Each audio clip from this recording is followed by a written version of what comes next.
Silahkan dimulai aja Kak Rina. Oke, terima kasih. Pengen lihat wajahnya Putri tapi nggak ada ya.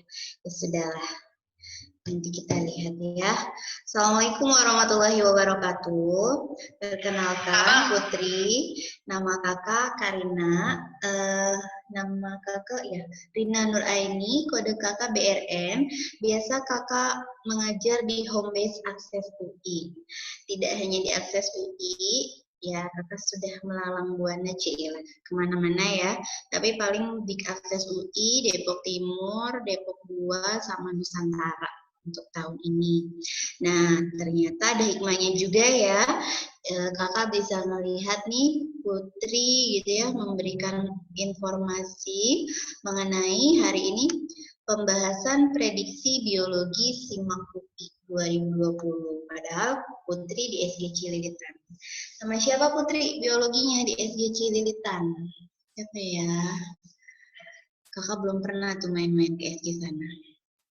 Oke, Putri sudah dapat bukunya kan? Kalau sudah, Putri bisa buka ya, atau boleh lihat kakak juga boleh. Kita akan bahas prediksi pertama, biologi SIMAK UI. Ya. Oke, soalnya kurang lebih seperti ini. Terlihat ya, terlihat jelas. Nanti kalau nggak jelas bisa di chat aja ya. Sip. Sebentar. Soal nomor 1, ini kakak tampilkan lagi. Ada 4 gambar gitu ya. Ada gambar 1, ini gambar apa sih gitu kan ya. Ini akar, nah ini juga akar, nah ini tumbuhannya. Jadi ini satu tumbuhan sebenarnya, tapi dia akarnya menjalar. Nah di sini nih, nah gitu kan ya. Tapi di sini apakah ini akar yang menjalar atau malah batang? Nanti kita bahas. Nomor 1 seperti itu. Ini banyak terdapat pada tumbuhan strawberry. Pernah lihat kan pohon strawberry ya? Oke. Kemudian ada nomor 2, ini adalah gambar bit, buah bit. Buah bit itu hampir mirip kayak kentang, tapi kan kalau kentang itu umbi batang ya. Nah, kalau bit ini dia umbi akar. Ini akarnya nih yang kecil, sementara ini nah perumbiannya. Jadi umbi akar itu dia itu tumbuh gitu kan ya, umbinya untuk menyimpan cadangan makanan. Nah, kita lihat lagi. Nomor 3 pasti tahu lah, ini wortel, dia masuk ke dalam umbi akar. Nah, nomor 4 ini perbawangan ya, mau bawang merah, bawang bombay, dia masuk ke dalam umbi lapis. Masalahnya umbi lapis itu masuk ke dalam modifikasi organ apa? Akar, batang, atau daun. Yuk kita lihat. Organ dari tumbuhan di atas yang merupakan modifikasi dari akar adalah nomor, bisa ketebak belum? Gak apa-apa lewat chat aja, Putri sama Laili Izzati, halo. Gak apa-apa, salah juga. Nomor berapa? A, B, C, D, atau E? Yang modifikasi dari akar. Tadi kakak udah kasih clue-nya sedikit. Mau jawab? Yuk. Kak, saya nggak tahu. Ya udah nggak apa-apa. Di chat atau kalau malu-malu. Pas. Oke. Ini bukan soal hoax ya, jadi tenang saja. Nanti kakak kasih tahu mana yang hoax. Oke, sebelum kita jawab, yuk kita bahas lagi deh. Kita lihat ke sini ya. Ini gambar 1. Ternyata gambar 1 ini adalah stolon. Nah, pernah dengar kan stolon ya? Kita pernah belajar. Oke. Stolon. Nah, apa sih stolon itu? Stolon merupakan modifikasi dari batang. Nah, jadi dia modifikasinya dari batang. Nah, nanti stolon ini akan tumbuhnya ke samping, baik ke samping kanan maupun ke samping kiri. Nanti dari ruas-ruas yang tumbuh tersebut, barulah nanti akan tumbuh tunas. Nah, ini kan ada ruas-ruasnya ya. Sebentar. Nah, ini ada ruas-ruasnya seperti itu. Ini ada ruas-ruasnya, terus nanti dia akan tumbuh ke samping, nanti dia akan tumbuh tunas baru. Nah, dari tunas baru inilah nanti akan berkembang menjadi tumbuhan baru. Nah, selain stroberi, stolon ya, yang punya bentuk tumbuhan seperti ini, selain stroberi itu ada arabe, pegagan, kemudian eceng gondok, rumput teki, dan semanggi. Gitu ya. Siap? Kita lanjutkan. Oke. Sementara gambar nomor 2. Nah, ini nama bekennya beetroot katanya ya, atau ubi bit merah. Ini merupakan salah satu tadi modifikasi dari akar. Oke, berarti udah ketebak ya, nomor 2 itu modifikasi dari akar. Nah, buat apa sih si umbinya ini mengalami modifikasi? Tujuannya adalah untuk menyimpan cadangan makanan bagi si tumbuhan bit itu sendiri. Cadangan makanan di sini nanti kandungannya bisa lemak, bisa protein, bisa karbohidrat. Tapi karena dia tumbuhan, nah dia lebih banyaknya kandungannya adalah karbohidrat sama protein. Bisa dipahami ya? Oke. Ya. Oke, kita lanjutkan. Nomor 3, tadi wortel. Wortel steep. Dia adalah modifikasi dari akar. Nah, sama akar yang digunakan sebagai penyimpanan makanan, baik yang mengandung karbohidrat maupun protein. Next, gambar 4, tadi kakak bilang umbi lapis. Kalau umbi lapis berarti dia modifikasi dari apa? Iya, situ bisa lihat ya.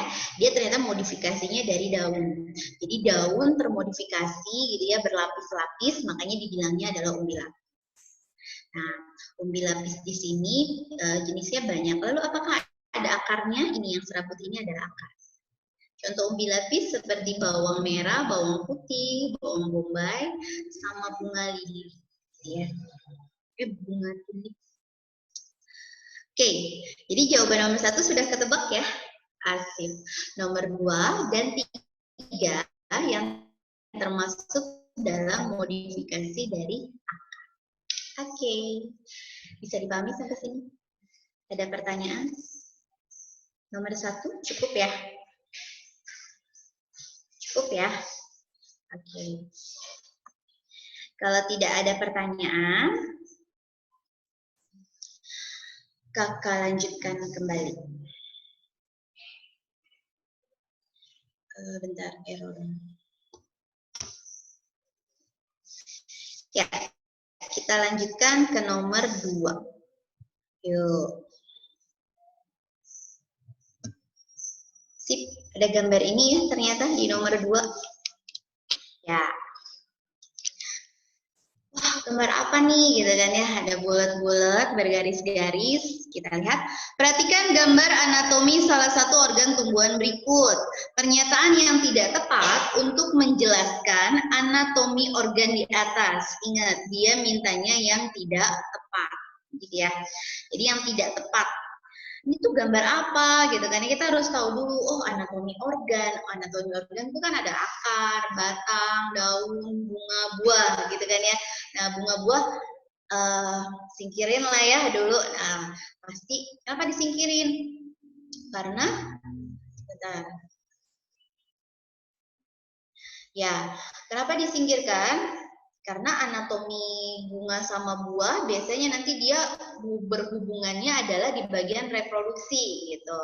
Nah, sementara di sini kan hanya mengenal morfologinya saja seperti itu. Dia minta menjelaskan anatominya apa nih? Oke, berarti kan jawabannya kalau nggak akar, batang sama daun. Yuk, kita lihat di sini. Oke deh. Nah, ini ada garis-garis hitam berjajar, terlihat ya. Nah, ini adalah jaringan palisade. Kakak kasih clue-nya. Berarti kalau palisade ada di organ apa? Masih ingat jaringan palisade atau nama lainnya jaringan pagar atau jaringan tiang? Sip. Dia ada di organ daun. Nah, berarti kan kita udah tahu. Berarti ini tuh anatominya di organ daun. Cuman masalahnya daunnya monokotil apa dikotil gitu kan ya. Nah, itu nggak usah ngomongin dikotil monokotil dulu deh gitu kan ya. Yang penting ini kita tahu anatominya daun. Seperti itu. Nah, misalnya Kita lihat lagi, kok daunnya berlubang atau anatominya banyak lubangnya. Lubang di sini, ini bukan lubang karena dimakan ulat, bukan. Tapi ini adalah ruang antar sel. Sementara yang hitam ini adalah sel-sel atau jaringan-jaringan yang terbentuknya. Ini ruang antar selnya lagi, ini ruang antar selnya lagi. Jadi yang berlubang ini adalah jarak atau ruang antar sel yang satu dengan yang lain. Seperti itu ya. Oke. Terus kita lihat lagi. Kakak kasih warna dulu gambarnya. Nah, seperti ini. Ya. Ya, tadi kita sudah sepakat berarti karena ada palisade gitu kan. Oh, berarti ini adalah anatomi organ tumbuhan pada daun. Nah, kalau banyak bulat-bulat yang tadi nih gitu kan ya, ruang antar sel atau di sini bacaannya adalah intercellular space. Nah, ya, atau ruang antar sel. Ini nama ilmiahnya bukan ruang antar sel, tapi kita kasih nama. Karena di sini terletak jaringan parenkim yang banyak mengandung katakanlah ruang antar sel, makanya ini kita sebut jaringan parenkim. Gitu ya. Ibu ulangi. Jadi ini adalah anatomi daun. Nah, ternyata daunnya ini daun yang masuk ke dalam tumbuhan hidrofit. Masih ingat hidrofit? Ya, tumbuhan hidrofit berarti tumbuhan yang hidup di air atau pada lingkungan berair. Bisa ya? Oke.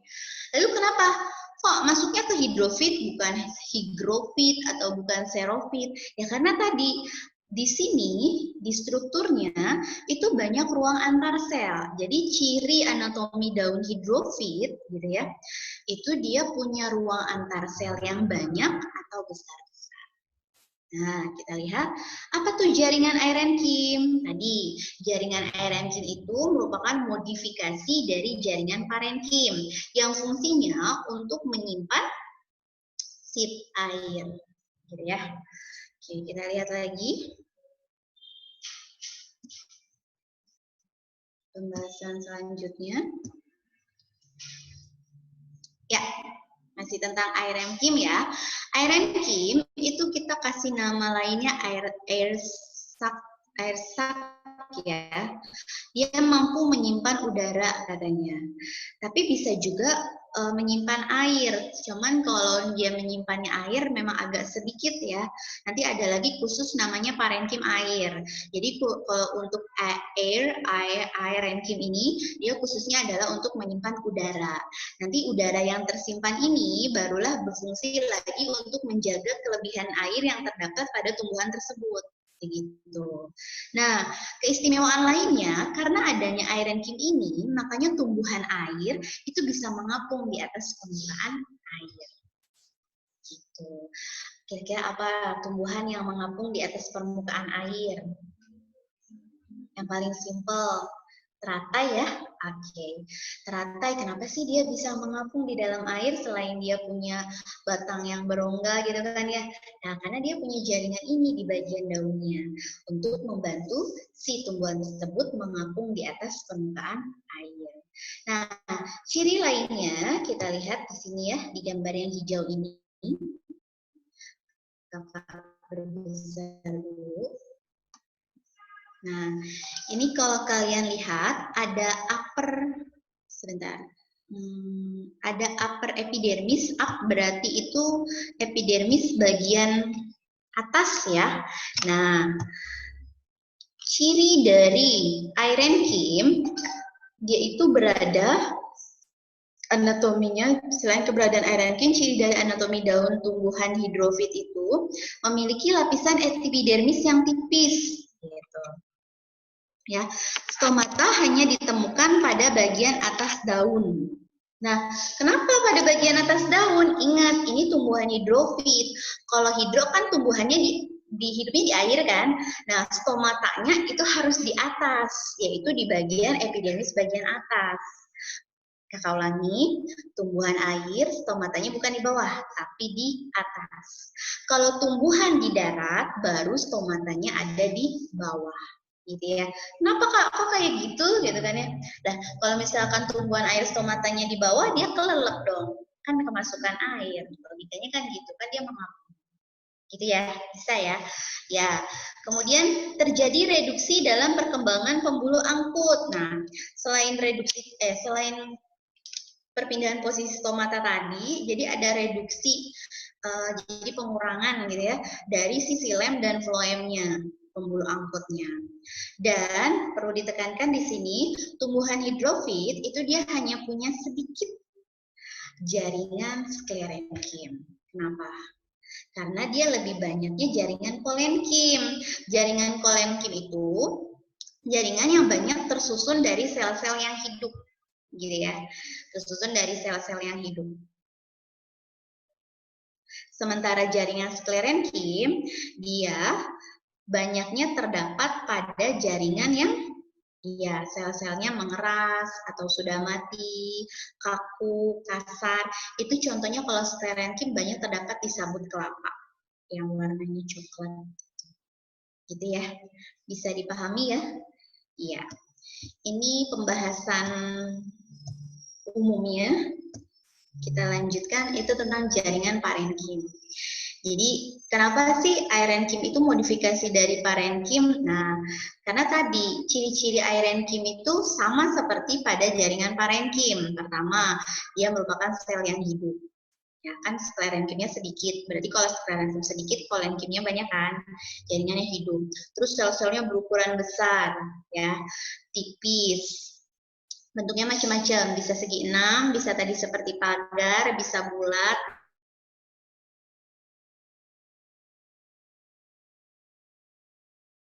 Kemudian fungsinya, nah fungsinya ini macam-macam. Kalau parenkim asimilasi, dia fungsinya untuk menyimpan hasil fotosintesis, gitu. Kalau parenkim cadangan makanan, berarti dia untuk menyimpan cadangan makanan, contohnya di korteks pada batang. Nah, parenkim ada di mana aja? Akar, batang, daun. Ya, oke. Ini pembahasan selanjutnya adalah tentang macam-macam parenkim. Ya, tadi udah kakak singgung beberapa kali tuh, ya. Apa itu jaringan parenkim sudah, terus tadi fungsi dan macam jaringan parenkim ada asimilasi, penimbun, air, sama udara. Nah, untuk yang kita bahas parenkim ini, berarti dia masuk ke dalam parenkim udara, ya. Yang fungsinya adalah untuk menyimpan udara karena mempunyai ruang antar sel yang besar. Parenkim udara, ingat, banyak terdapat pada tumbuhan hidrofit. Tapi kalau parenkim air, berarti kan dia menyimpan air. Nah, ini umumnya banyak terdapat pada tumbuhan xerofit. Tahu xerofit? Pakai X ya. Xerofit di sini ada. Xerofit berarti tumbuhan yang hidup di daerah ekstrim kering atau panas. Contohnya nanas sama kaktus, lidah buaya gitu. Oke, itu tentang macam-macam parenkim. So, kita next ke jawabannya nih, gitu ya. Jawabannya berarti yang tidak tepat mengenai anatomi organ di atas, ya, berarti jawabannya adalah B ya. Sip, termasuk tumbuhan xerofit. Kenapa tumbuhan xerofit? Tumbuhan xerofit itu dia tidak punya parenkim ya, tapi punyanya adalah parenkim udara apa air? Iya, parenkim air. Bisa dipahami sampai sini ya, nomor 2. Ada pertanyaan? Ada yang mau, boleh di chat kalau malu-malu bertanya.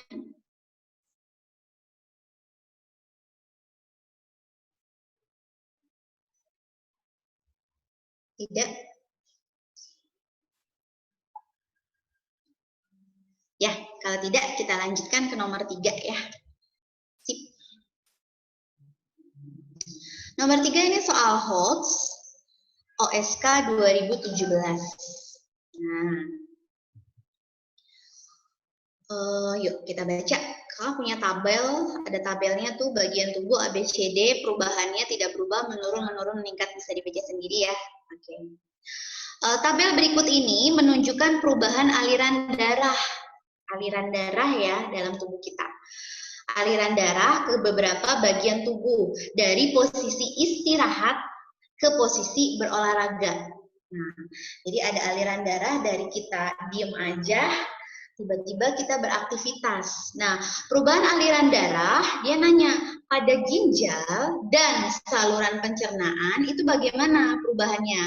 Apakah A tidak berubah, B menurun, C menurun, D menurun? Maksudnya di sini si ginjal sama saluran pencernaan tuh menurun atau menurun meningkat gitu ya. Jadi urutannya bisa C dan D.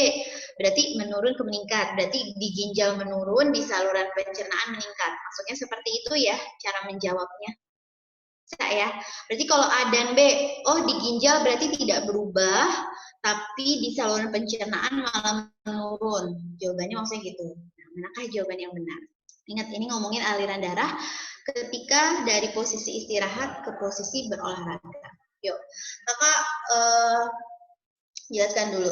Jadi kalau misalkan kita berolahraga gitu ya, saat kita seorang berolahraga, olahraganya terserah mau jalan di tempat atau lari di tempat, push up, sit up, plank dan lain sebagainya, itu secara otomatis pasti gitu ya, yang tadi kita nggak ngapa-ngapain, katakanlah duduk tiba-tiba kita ngeplank gitu ya, atau tiba-tiba kita lari di tempat.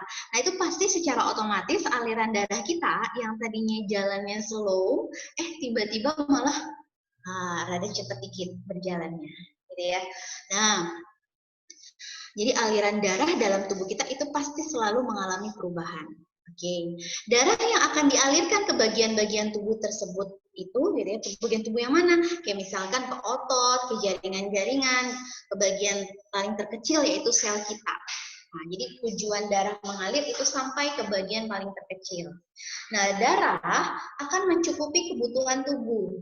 Jadi maksudnya mencukupi, darah tuh pasti nanti akan membawa yang namanya oksigen, sari-sari makanan, vitamin, makanan gizi itu di dalamnya ada nutrisi, lemak, protein, karbohidrat dan lain sebagainya, gitu kan ya. Nah, itu dari mana? Dari saluran pencernaan, pastikan ya. Nah, saluran pencernaan sudah diserap segala macam, lalu diedarkan ke seluruh tubuh, pas sampai sel nitip, gitu kan ya, nitip sama si darah. Darah thank you ya, misalnya, lu udah kasih gue makanan nih, gitu kan. Tapi gue nitip dong nih, gue punya sampah, misalnya gitu.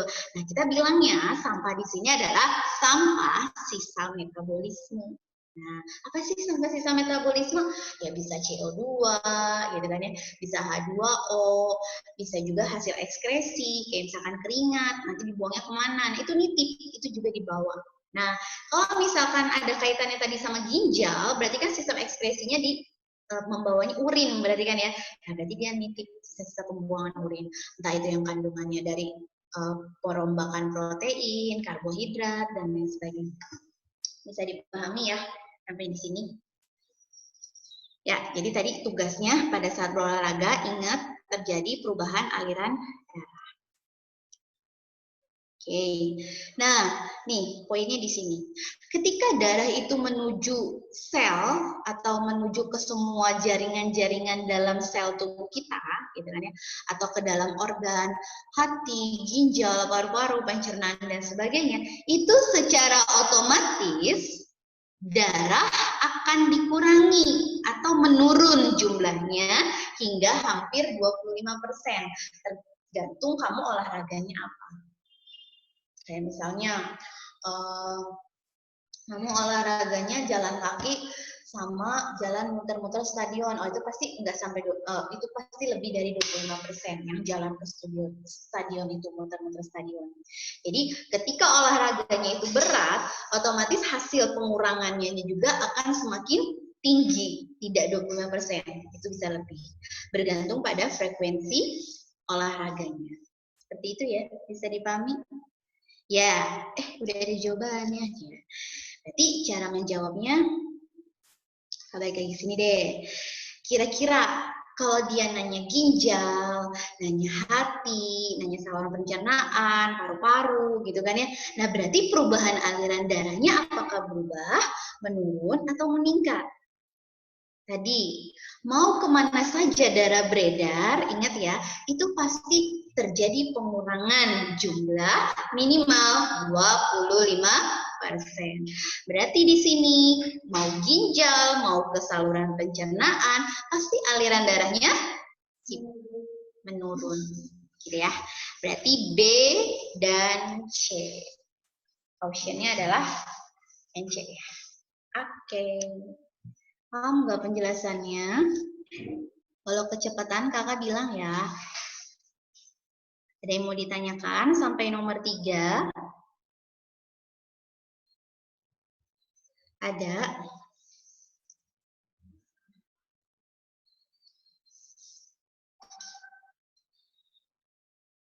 Oke, kalau tidak ada, kita lanjutkan ke nomor 4. Asik. Nomor 4 bukan soal holds, tapi ini soal SIMAK UI 2019. Insya Allah kalian pasti bisa lah. Putri sama Laili, boleh kakak minta jawabannya dulu nggak nih kira-kira nomor 4? Biar kita bisa berinteraksi. Boleh kan? Kira-kira menurut Putri sama Laili jawabannya apa soal nomor 4? Kakak bacain lagi ya. Jadi di soal ini dia minta, apakah kloroplas mempunyai kemiripan seperti mitokondria? Jadi kalau kemiripan, dia nanya persamaan. Jadi apakah kloroplas punya persamaan seperti mitokondria? Ayo.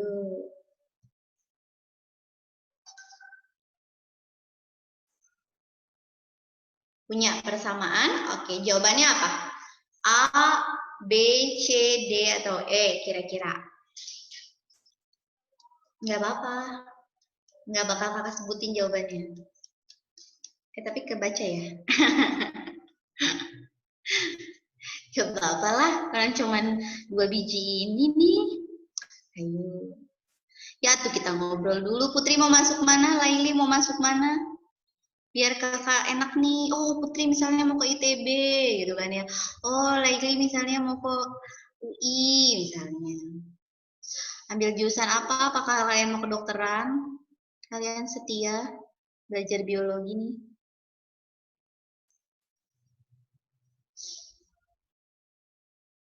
Tidak? Oke. Tidak mau jawab? Ya sudah. Oke, baiklah, kita lanjutkan aja.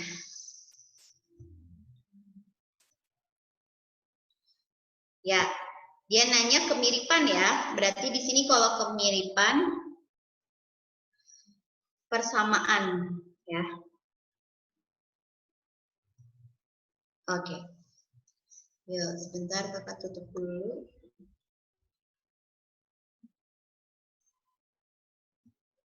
Ya. Tadi dia nanya kloroplas sama mitokondria. Masih ingat pasti? Bayangin morfologinya kloroplas itu seperti apa? Nah, yang warnanya hijau berarti udah tahu lah ya, inilah si kloroplas, ada bacaannya juga di situ. Oke, ini yang warna kuning bergaris, ini adalah membrannya. Sebelah sini adalah membran bagian dalam, sebelah sini adalah membran bagian luar. Berarti ada 2 membran, ada membran bagian dalam, ada membran bagian luar. Nah, membran bagian dalam dan luar ini kita kasih nama membran rangkap. Nah, sementara mitokondria, kita lihat, apakah dia juga punya 2 membran?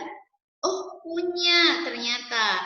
Dia punya lagi. Nah, ada membran dalam dan ada membran luar.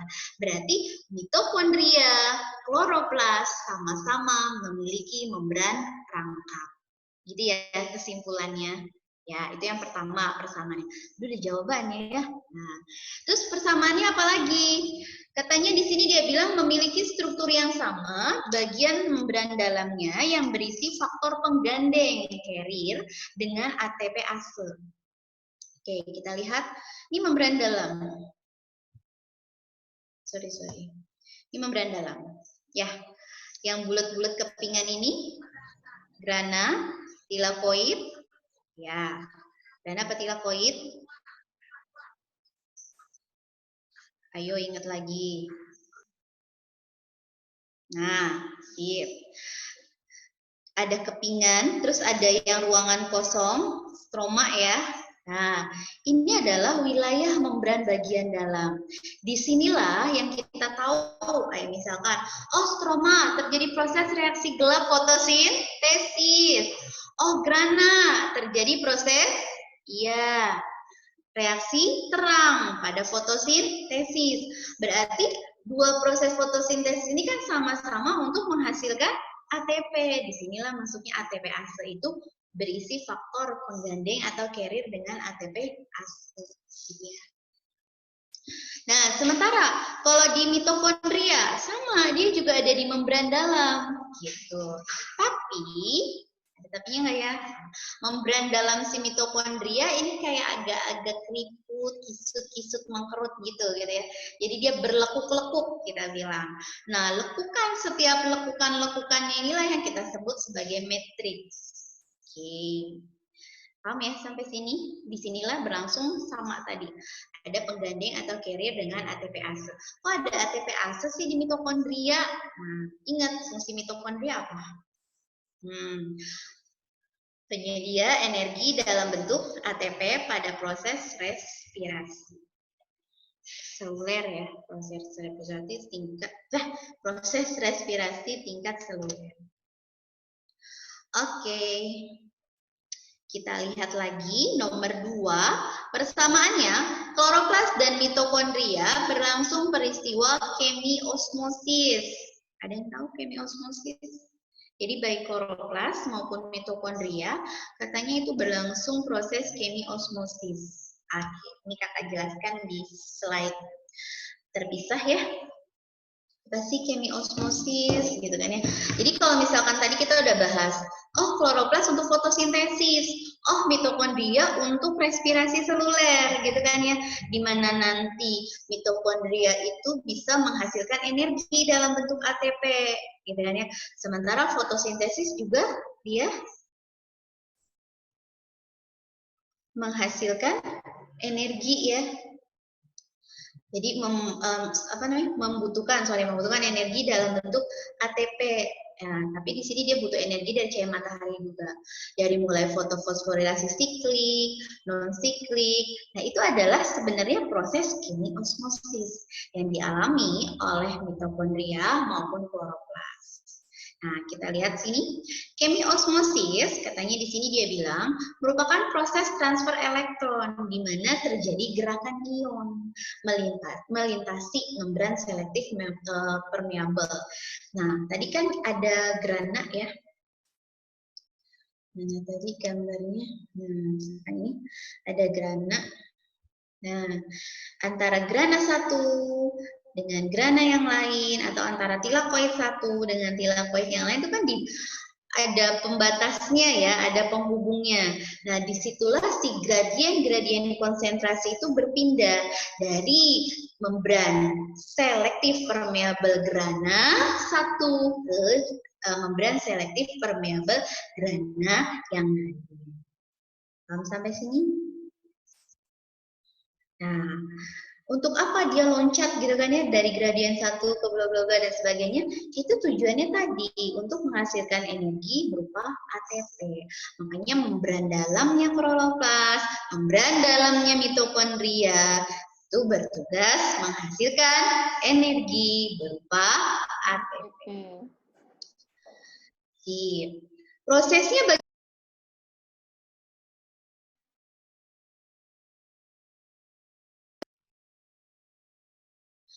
Terus yang kedua, terjadi pelepasan energi bebas berupa ATP yang berasal dari serangkaian reaksi reduksi dan oksidasi yang membentuk atau yang terbentuk pada rantai transfer elektron. Jadi di sini nanti di bagian mitokondria atau di bagian kloroplas itu kan ada energi yang masuk, ada energi yang keluar, jadi silih terus berganti. Seperti itu ya. Nah, ini secara singkat kakak bahas apa itu kemiosmosis yang dialami oleh mitokondria maupun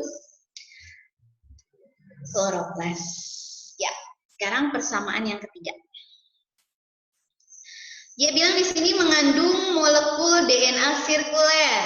Pikir dong, DNA gitu kan ya. Bukannya DNA itu ada di inti sel?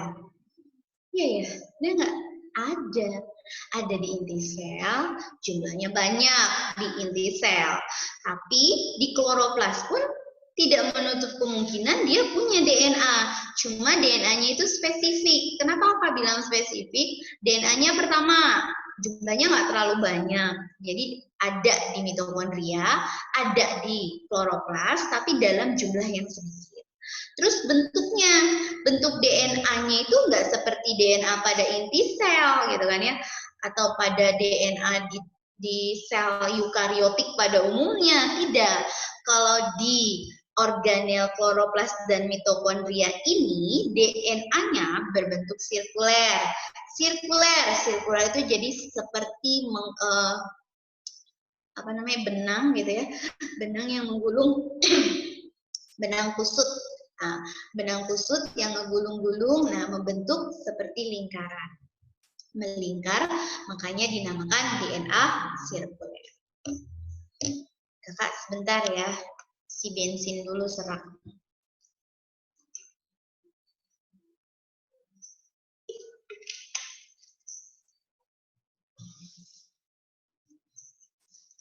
Oke, kita lanjutkan. Yang keempat, persamaannya, baik kloroplas maupun mitokondria itu katanya terbentuk melalui endosimbiosis. Nah, apa sih endosimbiosis? Nah, kalian kan tahu kalau endo dalam gitu ya, simbiosis kan berarti hubungan. Nah, jadi di sini memang benar ada hubungan atau keterkaitan antara dua sel yang mana salah satunya itu hidup di dalam sel pasangannya. Jadi numpang hidup di dalam sel pasangannya. Contoh, misalkan ada bakteri fotosintetik gitu ya. Nah, itu hidup di dalam tubuh ini Archaebacteria. Saya ulangi, ini katakanlah ini deh. Ini ya. Katakanlah ini Archaebacteria, ini si bakteri fotosintetik. Nah, bakteri fotosintetik itu numpang hidup di dalam tubuh Archaebacteria. Nah, setelah dia numpang hidup di dalam tubuh Archaebacteria ini, gitu ya, dia menjalin hubungan yang saling menguntungkan sampai mereka tanpa mereka sadari, gitu kan ya, mereka berkembang menjadi sel eukariot. Jadi hubungan kerjasama antara bakteri fotosintetik dengan Archaebacteria ini nanti akan berkembang menjadi sel eukariotik. Itulah yang dinamakan tumbuhan terbentuk melalui endosimbiosis. Jadi pada zaman teori-teori evolusi gitu ya, pada zaman dulu kala katanya makhluk-makhluk eukariotik atau sel-sel eukariotik itu berkembangnya justru dari sel prokario karena tadi adanya teori endosimbiosis ini, dari yang katakanlah sederhana banget gitu ya, proka bergabung jadilah euka. Sudah lama enggak ya, kita dari mana ya, sudah diciptakan sempurna ya, itu ya nggak apa-apa kalau nanti kalian belajar teori evolusi mungkin bisa memahami macam-macam. Yap, kita lanjutkan. Sebentar. Ya, ini tadi sudah kakak jelaskan perihal DNA-nya. Nah, ini rangkuman karakteristik sumber energi, gitu ya. Kloroplas sumber energinya dari mana sih? Nah, ternyata kita tidak tahu kloroplas, untuk fotosintesis, berarti si sumber energinya berasal dari sinar matahari, CO2, dan air. Keberadaan DNA, tadi Ibu sudah bilang, DNA-nya bentuknya sirkuler dan dalam jumlah yang sedikit. Gitu ya. Ditemukannya pada organisme autotrof. Apa tuh organisme autotrof? Karena dia punya klorofil, berarti dia punya kemampuan untuk membuat makanannya sendiri dengan bantuan cahaya matahari. Sementara mitokondria, sumber energinya, mitokondria untuk respirasi, berarti dia sumber energinya adalah oksigen dan karbohidrat. Keberadaan DNA-nya sama, tadi bentuknya DNA sirkuler ya, tapi dalam jumlah yang sedikit. Nah, mitokondria ini hanya bisa kita temui di organisme eukariotik. Ingat, eukariotik sama prokariotik, mana yang lebih primitif?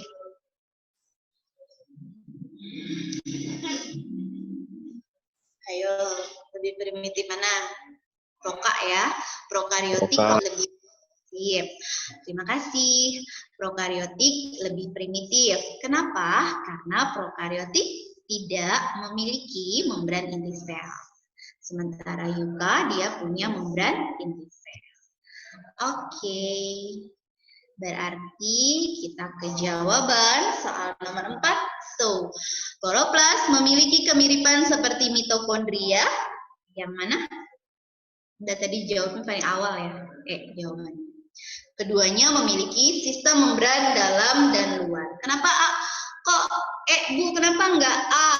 Keduanya dapat memanfaatkan sinar matahari? Tidak. Yang memanfaatkan sinar matahari hanya klorofil.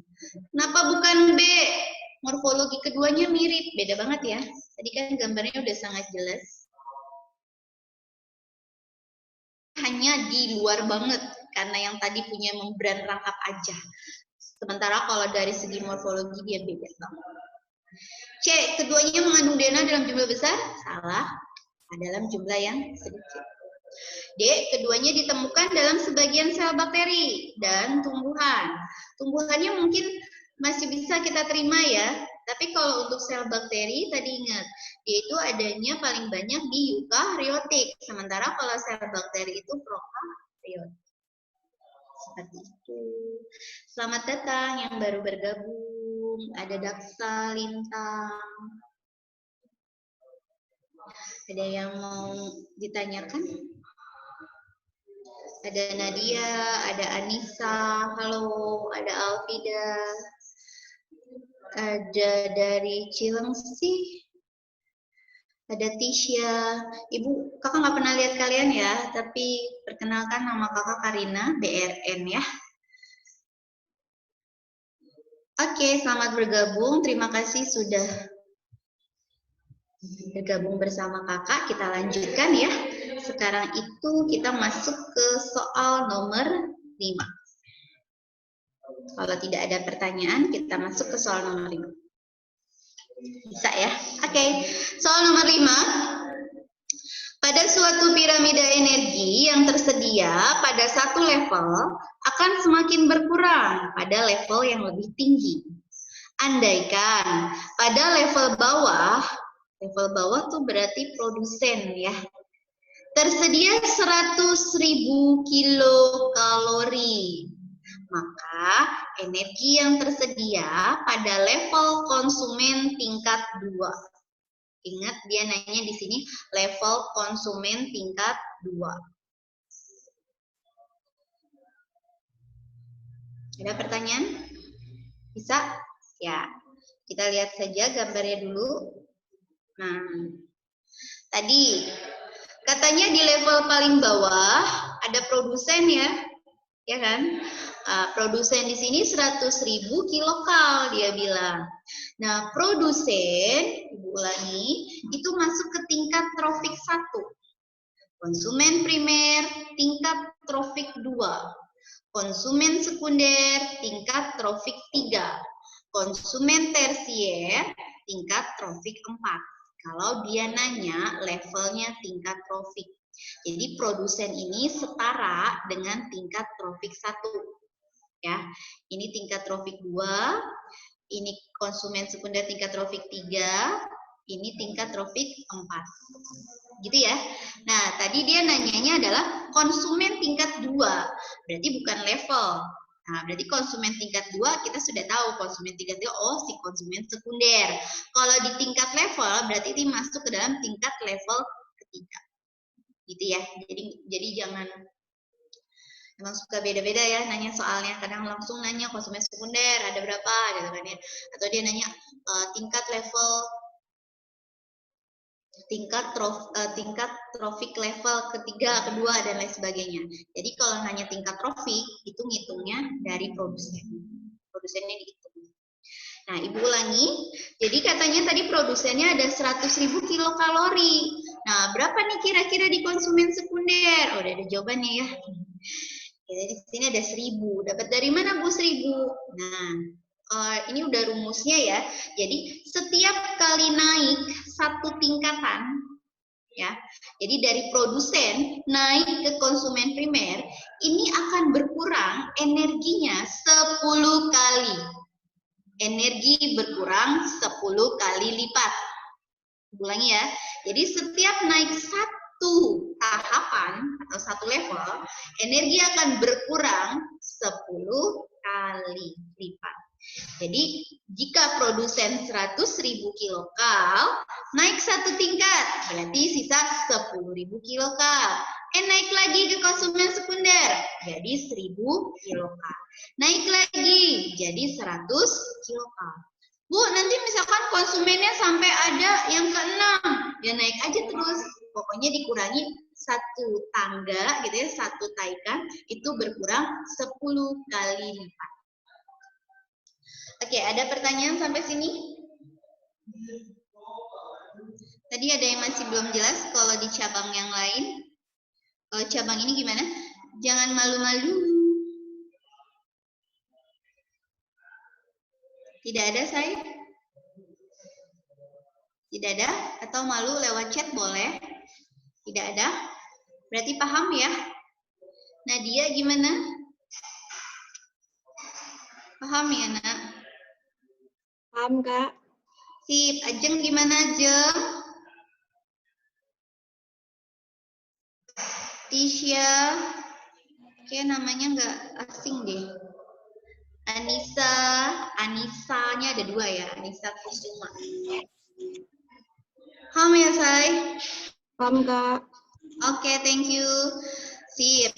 Kalau sudah paham, berarti jawabannya sudah kita tahu. Jawaban soal nomor 5, karena dia nanyanya level konsumen tingkat 2, nih, konsumen tingkat 2 berarti konsumen sekunder, berarti jawabannya 1000 kalori.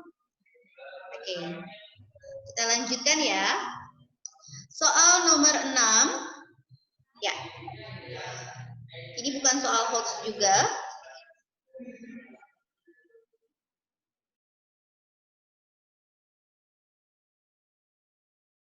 Terkait dengan perkembangan sel kanker, ya.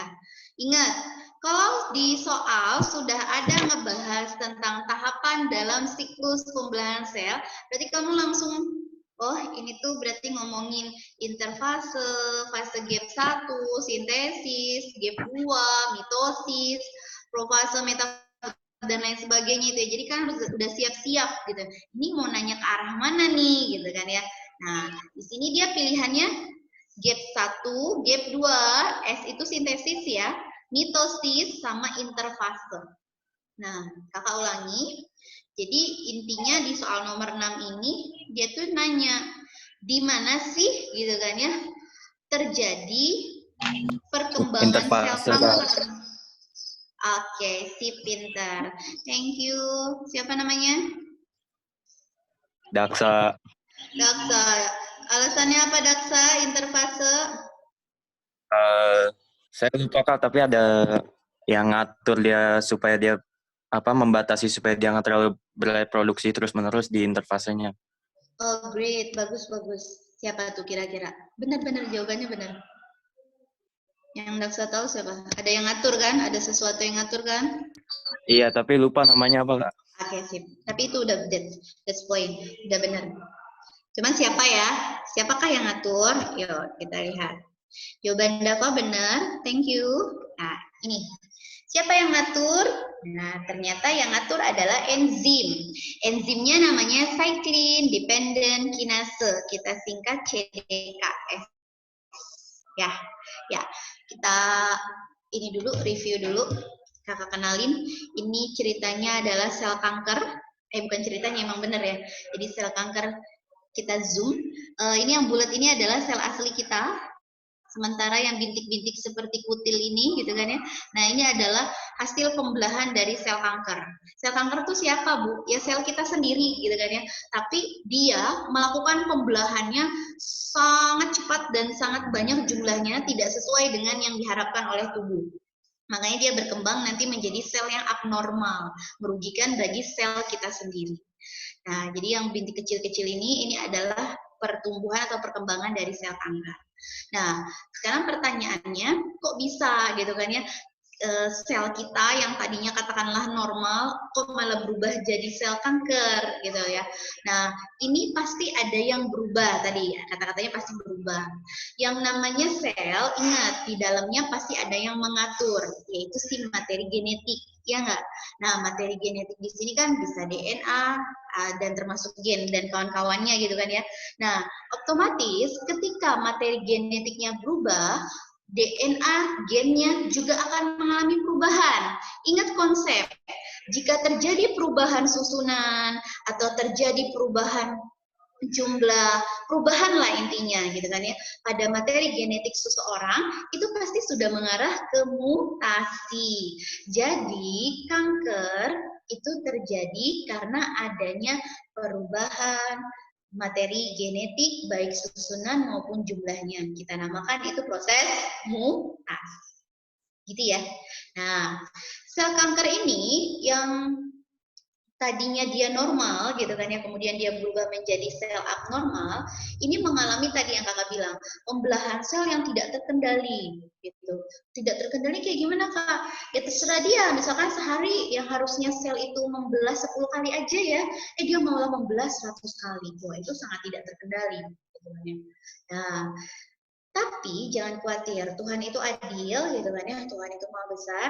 Nah, dia punya gitu ya, cara tersendiri. Siapa sel? Jadi sel kita itu punya cara tersendiri untuk mendeteksi terlebih dahulu. Ini sel ini kira-kira mengalami mutasi nggak ya, gitu kan ya? Mengalami perubahan nggak ya? Nah, tapi memang gitu kan ya, karena sel punya, walaupun sel itu bisa mendeteksi, tapi kan ibarat kata antibodi seseorang gitu kan ya, atau namanya kanker itu kayak musuh dalam selimut ya, yang tadinya dinilainya dideteksinya bagus gitu kan ya, enzimnya benar bekerja, tapi memang antibodi lagi nggak bagus, akhirnya enzimnya nggak kedetek, itu bisa saja namanya, kalau kita kan bilangnya human error gitu kan ya. Nah, bisa saja itu tadi ada beberapa sel yang lewat kedetek gitu kan ya sama si enzim CDKS ini. Tapi kita mikirnya yang normal-normal aja dulu ya. Nah, jadi Ibu Langi, sel itu punya khusus gitu ya, alat pendeteksi, katakanlah namanya adalah cyclin dependent kinase. Ngapain sih si cyclin dependent kinase? Si CDKS ini ibaratnya kayak satpam. Kamu pernah mau masuk mall gitu kan ya, kamu diberhentiin dulu kan sama si satpam, dicek dari atas gitu kan ya, pakai alat di screening nih gitu kan ya. Nah, dicek kalau misalkan kamu kamu aman nih, nggak bawa apa-apa benda-benda berbahaya, kamu boleh masuk. Nah, begitu pula si sel kita. Jadi sel ketika mengalami pembelahan gitu kan ya, dari awal dia mau, jadi sebelum mengalami pembelahan dia tuh dicek dulu, di screening dulu sama si CDKS ini. Ibu ulangi, jadi sebelum sel mulai membelah itu sel dicek dulu gitu kan ya, dicek dulu, bentar. Oke. Dicek dulu, di screening dulu gitu kan ya. Satu persatu. Nah, dari tahapan apa? Sebelum membelah. Ingat kata kuncinya di situ. Berarti kalau sebelum mengalami pembelahan, kalau mitosis sama meiosis kan udah membelah ya. Berarti sebelum mengalami pembelahan adalah tahap interfase. Cuman di sini lebih lengkap lagi. Option A, B, C itu ada fase gap 1, S, gap 2 gitu kan ya. Apa ada yang lebih spesifik? Oh, ternyata tidak gitu kan ya. Jadi sel itu si CDKS ini men-screeningnya dari sejak akhir fase gap 1, awal fase S, dan akhir fase gap 2. Yang kita tahu gap 1, S, gap 2 ini kan masuk ke dalam tahapan interfase. Gitu ya, seperti itu. Oke. Kenapa sih harus di screening, kita nanya ya. Kenapa di 3 tahapan ini harus di screening banget? Karena 3 tahapan ini benar-benar vital banget gitu ya. Dari mulai di sini terjadi pertumbuhan sel, penyalinan, pengkopian, duplikasi dan sebagainya tentang DNA gitu kan ya. Dan memastikan juga ini lu selnya sehat nggak, ibaratnya gitu kan ya. Oke, kalau lu sehat berarti lu lanjutkan melakukan pembelahan mitosis selanjutnya atau meiosis selanjutnya. Bisa dipahami sampai sini? Ya, fungsi lainnya dari enzim CDKS ini peranannya tadi. Jadi dia mengirimkan sinyal, katakanlah ke sel yang si induk selnya gitu ya, yang tadinya mau dia kan katakan 1 membelah jadi 2, nah dia memberikan sinyal untuk mengaktifkan mekanisme pembelah sel. Jadi setelah di screening nih, oke, lu lolos gitu kan ya, lolos screening, lu bisa lakukan pembelahan. Nah, berarti dia mengirimkan sinyal, oke kamu lolos, silakan kamu boleh melakukan pembelahan sel. Jadi setelah di screening sama enzim CDKS memberikan izin, katakanlah surat gitu kan ya, atau bel atau lain sebagainya. Seperti itu, bisa ya.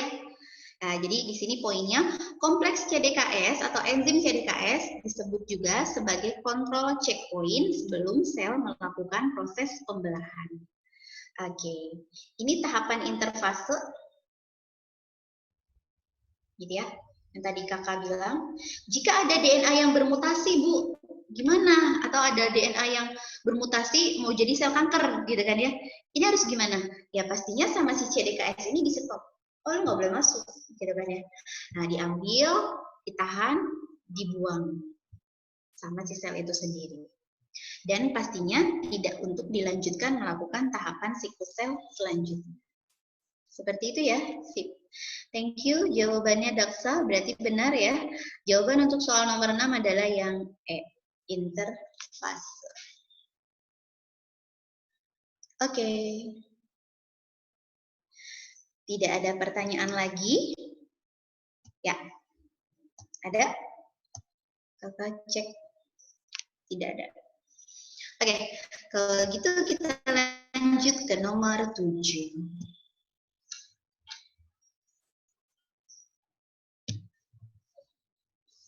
Tidak ada? Ya. Lanjut ya. Terapi gen adalah suatu teknik terapi yang digunakan untuk memperbaiki gen-gen mutan. Gen-gen mutan tuh gen-gen yang tadi mengalami mutasi ya, berubah. Nah, Ibu ulangi, terapi gen adalah suatu teknik terapi yang digunakan untuk memperbaiki gen-gen mutan yang bertanggung jawab terhadap terjadinya suatu penyakit yang bukan merupakan pendekatan terapi gen yang berkembang di bidang biomedis, yang bukan ya, bukan pendekatan terapi gen. Itu yang mana? A, B, C, D, atau E? Ada yang mau menyumbangkan? Anggi? Anggi mau jawab, Anggi? Alfida? Kalau Tania sama Windy ya, Ibu baru lihat.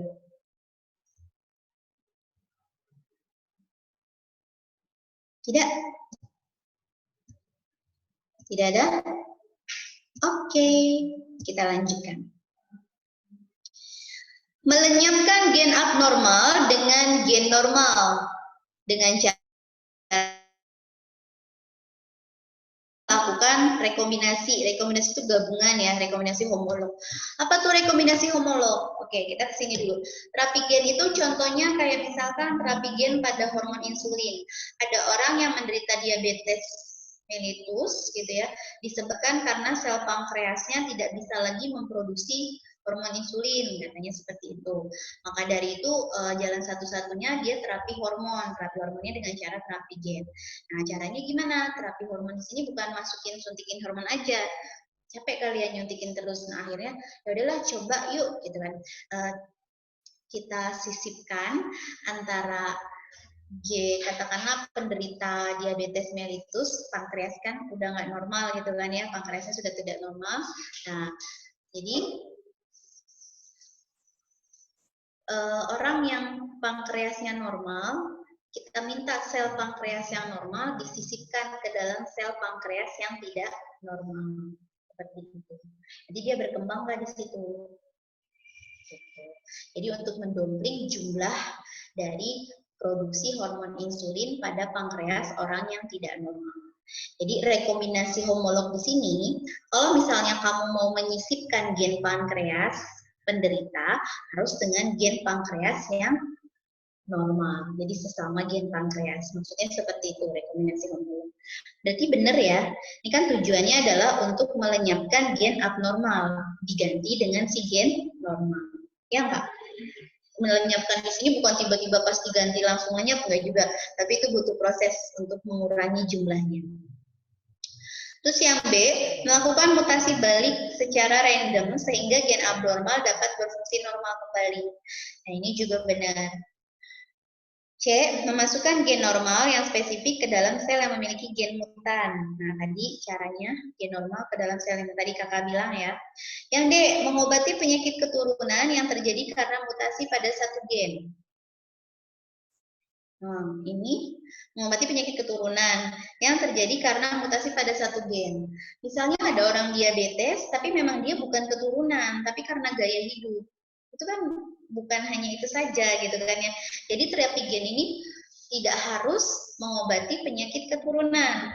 Terus di sini dia bilang mutasinya pada satu gen. Apakah hanya pada gen pankreas saja? Misalkan nanti ada amit-amit penyakit leukemia atau kanker darah gitu kan ya. Berarti nggak bisa dong pakai terapi gen ini. Bisa saja. Jadi tidak menutup kemungkinan gen-gen dalam tubuh kita itu bisa dimanfaatkan menggunakan teknik terapi gen. Itu asalkan tadi gennya harus homolog. Ya. Kita bahas di sini ya, ini pembahasannya. Jadi, menurut jurnal Gene Therapy from Laboratory to the Clinic, pada awalnya pendekatan terapi gen dilakukan untuk mengobati penyakit keturunan pada awalnya, gitu ya, yang terjadi karena mutasi pada satu gen, seperti penyakit fibrosis sintetik.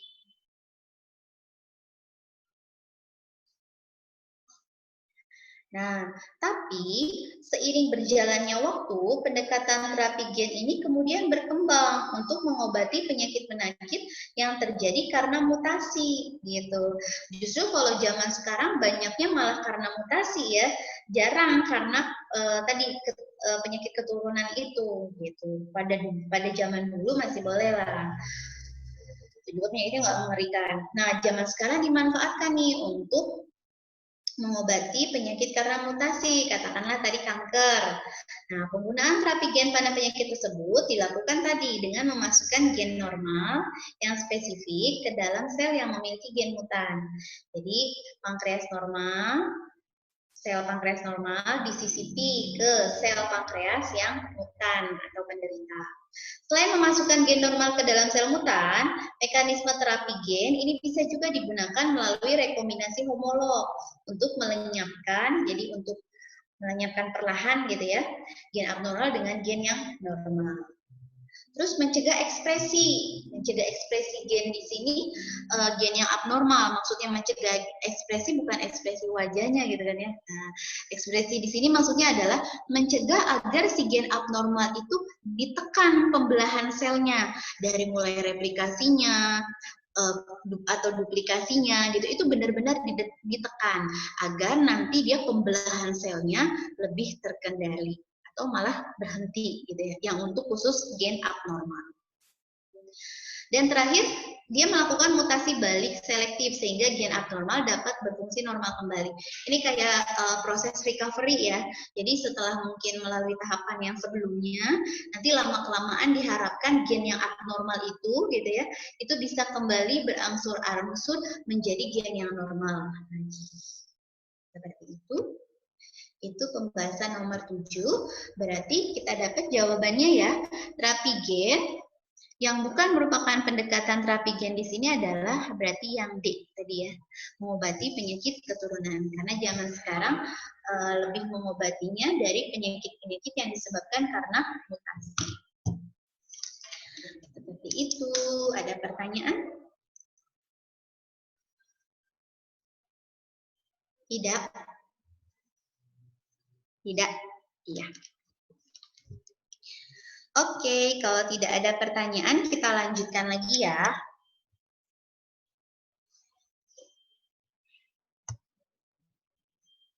Ya. Ke nomor 8. Oke, nomor 8 nggak terlalu ngitung banget ya. Ada yang sudah dapat jawabannya nomor 8? Ini soal HOLTS nomor 8. Daksa, udah dapat lagi. Putri Banya, Nadia, Anissa Kusuma, Tisha, masih mengikuti. Alfida, halo.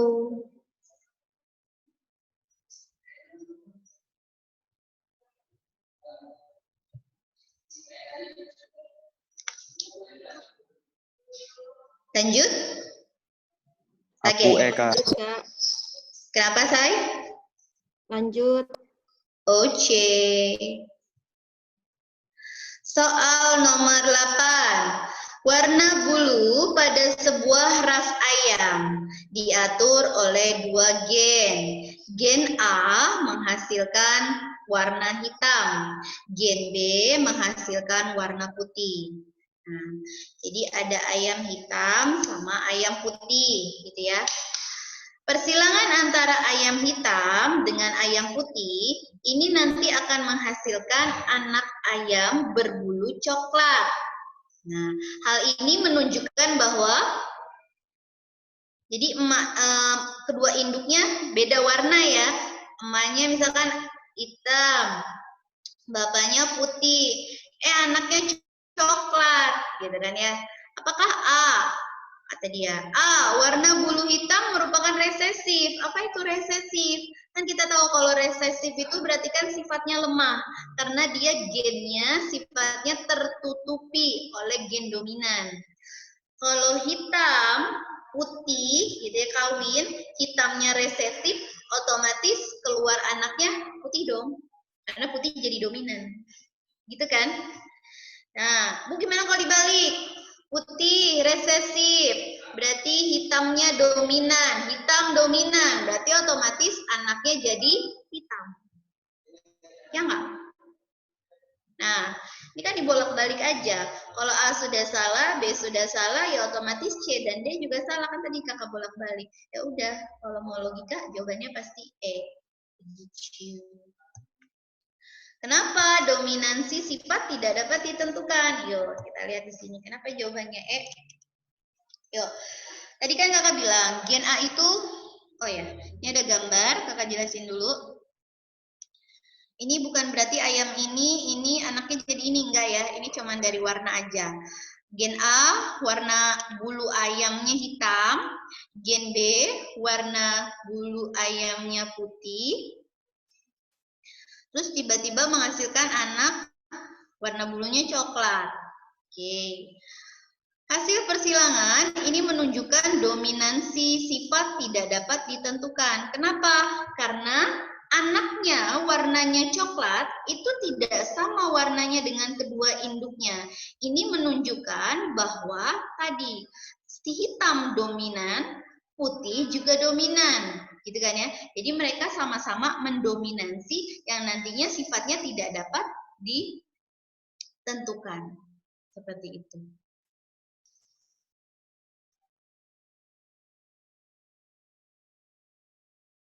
Ulangi ya, hasil persilangan menunjukkan bahwa dominansi sifat tidak dapat ditentukan karena sifat yang dimiliki oleh individu hasil persilangan F1 berbeda. Kenapa berbeda? Ya coklat, ini hasil F1. Ya kan?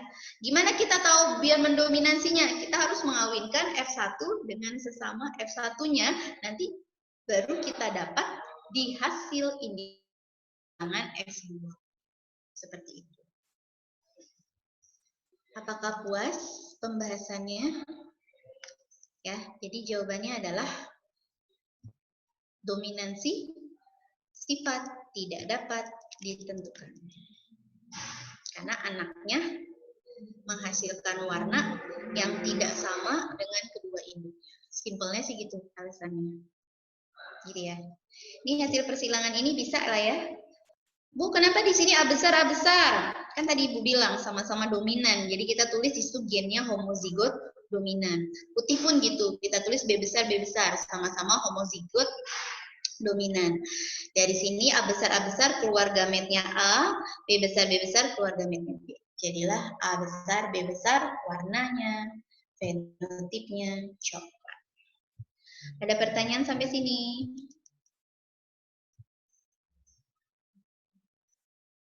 Tidak? Ya, kalau tidak ada, kita lanjutkan. Kakak share screen selanjutnya ya.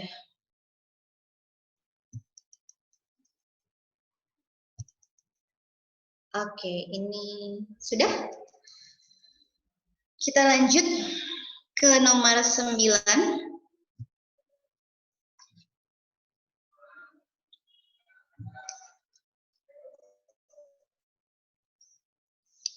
Yuk.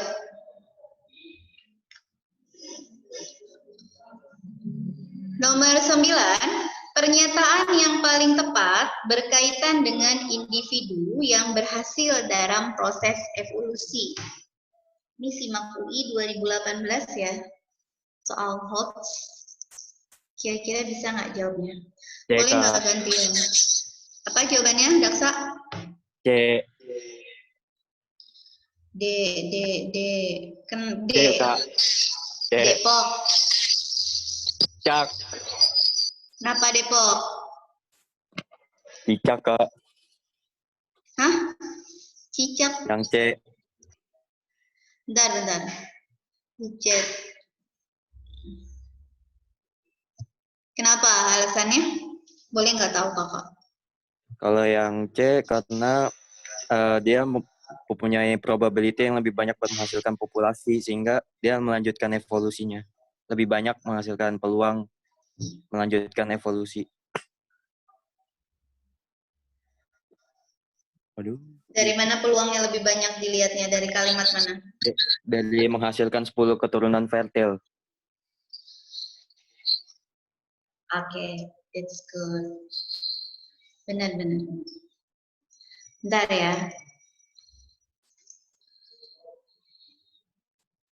Ya, terima kasih Daksa. Katanya jawaban Daksa C, gitu ya. Yuk, Ibu ulangi lagi, coba kita lihat. Pernyataan yang paling tepat berkaitan dengan individu yang berhasil dalam proses evolusi. Kenapa tidak jawabannya A, gitu ya? Individu bersifat steril. Steril itu nama lainnya mandul. Nah, kalau mandul berarti dia nggak punya keturunan. Udah, goodbye. Kita nggak usah jawab lagi apa sih salah gitu ya. B. Organisme yang berumur 100 tahun dan memiliki 2 keturunan yang fertil. Logikanya gini aja, kamu besok umur 100 tahun tapi kamu cuma punya anak 2. Ya nggak? Buat apa gitu kan, hidup lama tapi keturunannya tidak berjumlah banyak. Nah, yang C benar kata Daksa tadi ya. Di sini kemungkinan gitu ya, probability-nya lebih tinggi. Kenapa? Karena gini, dia hidup memang cuma 5 hari. Cuman selama 5 hari itu dia bisa menghasilkan 10 keturunan yang fertil.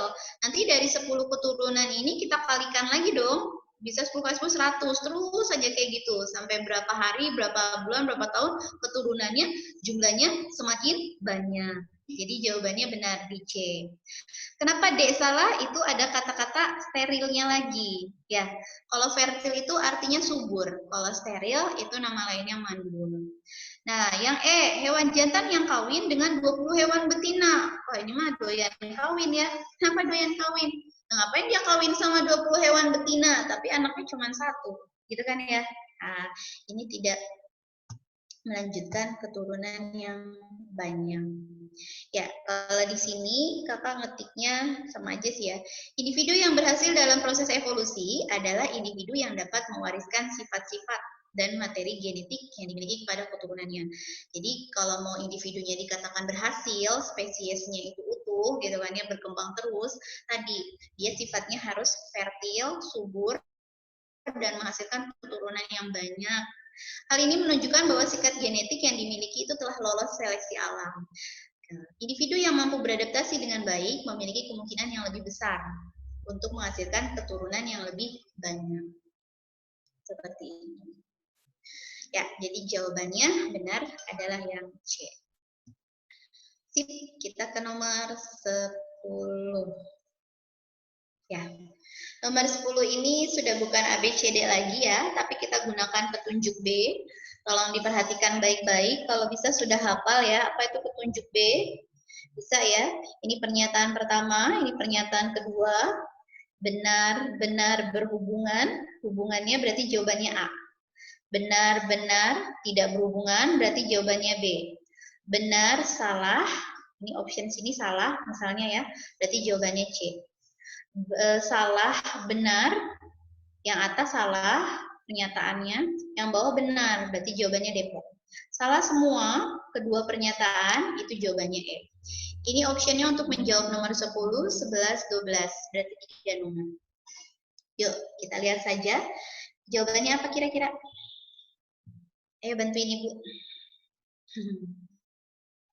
Ada yang mau jawab ini?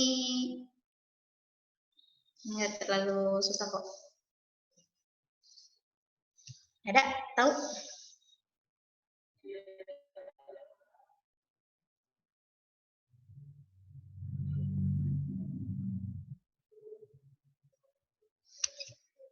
Tas? Oke. Kakak baca ya. Kecepatan aliran darah di kapiler itu lebih lambat dibandingkan di pembuluh arteriola. Arteriola itu pembuluh arteri, cuman bisa kakak bandingkan bahwa dia lebih besar lah daripada pembuluh kapiler, agak besar.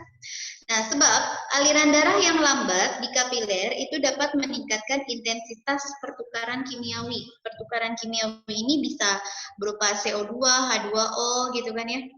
CO2, oksigen. Nah, dari mulai energi juga bisa pertukaran, intinya pokoknya kimiawi.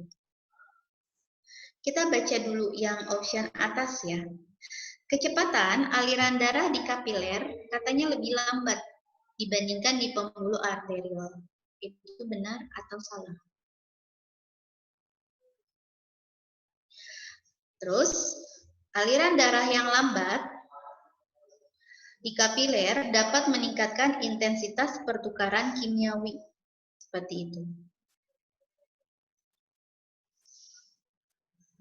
Yuk, ini pembahasannya.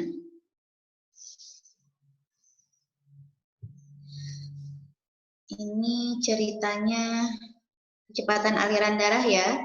Ini aorta. Bentar. Kita lihat tabel dulu. Kakak gedein dulu. Sebentar. Oke.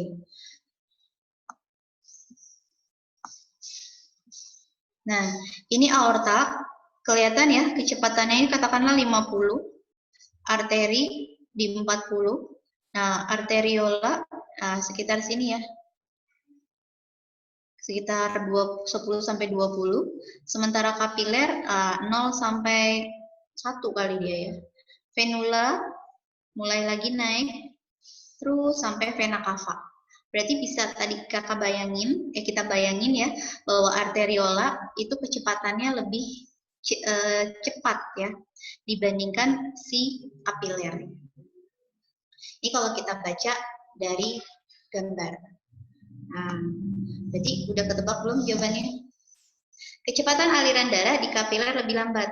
Benar ya, dibandingkan di pembuluh arterial. Sebab aliran darah yang lambat di kapiler dapat meningkatkan intensitas pertukaran kimiawi. Coba, ini jawaban yang pernyataan atas sudah benar. Apakah jawaban yang pernyataan kedua benar juga?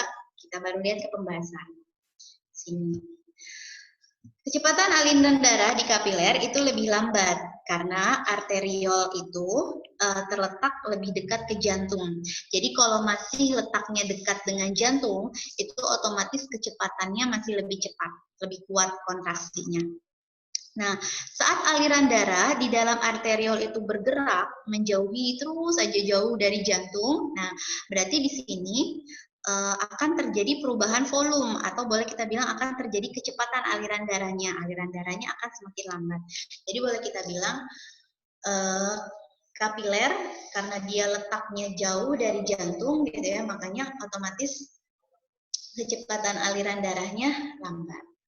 Nah, kapiler ini kan kita tahu dia itu struktur dindingnya tipis, sangat tipis, sehingga memungkinkan yang namanya proses difusi, pertukaran langsung, ya enggak? Nah, tukeran apa aja tadi? Zat-zat antara darah, kemudian oksigen, gas, karbon dioksida, oksigen, gitu, cairan interstisial itu tukeran langsung. Nah, Dan aliran darahnya kan tadi di bagian kapiler itu kan lebih lambat. Berarti kalau lebih lambat itu justru lebih meningkatkan intensitas pertukaran tadi oksigen, H2O, CO2 gitu ya, makanan ini berlangsung. Jadi memungkinkan untuk terjadi intensitas pertukaran secara kimia. Bisa dipahami ya? So, jadi jawabannya di sini adalah B. Kenapa B? Nggak nyambung, gitu ya, tidak ada hubungan sebab akibat. Aliran darah yang lambat di kapiler dapat meningkatkan intensitas pertukaran kimiawi. Oleh karena itu, lambat nggak nyambung ya. Jadi kalau di sini ngomongin apakah kapiler itu lambat atau enggak dibandingkan arteriola, tapi kalau yang di kedua ini menjelaskan tentang apa sih yang terjadi gitu kan ya di dalam kapiler itu ketika kapiler aliran darahnya berjalan lambat.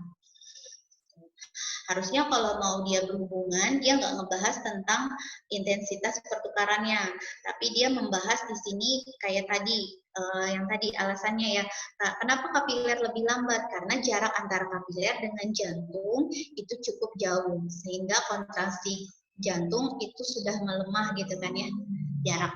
Intinya itu, kalau mau dia berhubungan. Karena di situ alasannya tidak yang tadi kita sebutkan, makanya ini jawabannya adalah B. Begitu. Bisa dipahami? Bisa ya? Paham ya? Ada pertanyaan sampai sini? Tidak, Kak.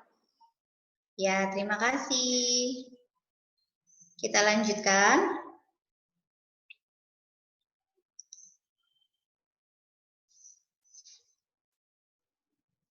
Ya, kita lanjutkan ya, soal nomor 11. Yuk, ini soal UM-UGM tahun 2018. Nah, pada saat ovulasi, sel telur manusia yang tidak dibuahi itu tidak akan mengalami anafase 2. Benar atau salah? Ovulasi itu kan berarti sebelumnya atau setelahnya fertilisasi. Ovulasi apa ovulasi? Ingat ovulasi. Ovulasi itu keluarnya sel telur. Sel telur itu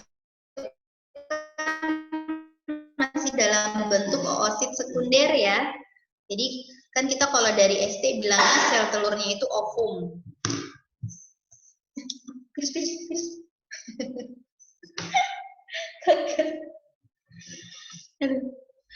Sorry. Iklan dulu. Iklan. Pada saat ovulasi itu berarti tadi lepasnya sel telur atau oosit sekunder dari ovarium menuju tuba Fallopi untuk menunggu proses fertilisasi berlangsung, gitu kan ya. Nah, dia nanya, pada saat ovulasi, sel telur manusia yang tidak dibuahi itu tidak akan mengalami anafase 2, dia bilang. Anafase 2 tuh yang mana, gitu kan ya. Nah, kakak tempelin dulu sini. Nah, ini oogenesis ya. Proses oogenesis. Kita ke sini dulu. Ini oogonium. Kromosomnya masih diploid, perhatikan gambarnya. Pembelahannya masih mitosis, makanya menghasilkan di sini oosit primer. Kromosomnya masih diploid. Nah, di sini kalau pada wanita agak beda sedikit ya. Before birth. Jadi dari ini nih, oogonium mengalami pembelahan sel secara mitosis sampai jadi oosit primer itu justru saat seorang wanita masih di dalam kandungan ibunya, masih di dalam perut ibunya gitu ya. Jadi masih dalam bentuk dia cabang bayi. Jadi oogonium, netes jadi oosit primer, terus saja kayak gitu. Itu sebelum dia lahir gitu kan ya. Nah, sementara dari oosit primer, sorry. Oogonium ini oosit primer rise in progress ya. Jadi ini oosit primer juga, tapi oosit primer yang katakanlah masih pra oosit primer gitu kan ya. Nah, setelah lahir oosit primer yang pra ini barulah berkembang menjadi oosit primer sejati, katakanlah seperti itu. Kromosomnya sudah sama, masih sama, diploid di sini ya. Nah, barulah pada masa pubertas, oosit primer yang jumlahnya kromosomnya diploid ini berubah mengalami pembelahan sel meiosis 1 menjadi oosit sekunder. Gitu ya. Tapi di sini tidak semuanya membentuk oosit sekunder. Ada yang membentuk badan polar. Nah, yang kita pakai kan ini yang oosit sekunder. Nah, pertanyaannya, berarti oosit sekunder ini berasal dari pembelahan meiosis 1. Yuk, kita lihat. Ini ada gambar sperma ya. Nah, oosit sekunder ini adalah oosit yang dikeluarkan sama ovarium saat proses ovulasi. Gitu. Setelah dia ovulasi, barulah dia ke tubal falopi kan? Tubal falopi tunggu deh sama yayang. Nah, yayang sperma ya datang. Yayang sperma datang membuahi oosit sekunder, barulah terjadi kehamilan. Bu, kalau yayang nggak datang gimana? Yayang sperma nggak datang. Ya sudah, berarti si oosit sekunder ini dia nanti akan luruh gitu kan ya. Luruhnya dalam bentuk menstruasi. Gitu. Ya, kita lihat lagi coba. Oke.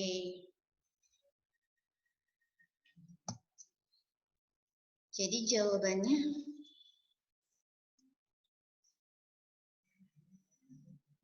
pada saat ovulasi, sel telur manusia yang tidak dibuahi, bentar ya, tidak akan mengalami anafase, tidak akan mengalami anafase 2. Benar gak tidak akan mengalami? Kan tidak dibuahi.